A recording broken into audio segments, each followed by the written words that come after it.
శూన్యమైపోయింది. ఒక దేశంలోనే చరిత్ర భారతదేశంలోనే కూడా సాధ్యం మీతోనే.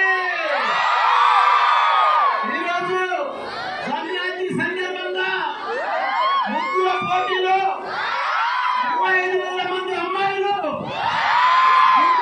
రికార్డు రావడం భారతదేశంలోనే ఒక చరిత్ర రావడం కూడా మీతోనే సాధ్యమైందని ఒకనాడు నేను మామూలు ఎవరికి వచ్చి ఈరోజు చరిత్ర అది ఏదైనా రికార్డు కొట్టాలంటే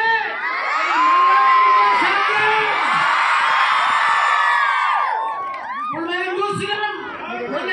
శిక్షించారు జాతీయ గీతం పక్షం 30,000 మందితోటి ఒకటేసారి, అది కూడా గిన్నెస్ బుక్ ఆఫ్ ఇండియా. అదే మాదిరిగా క్యాన్సర్ అని ఇస్కాన్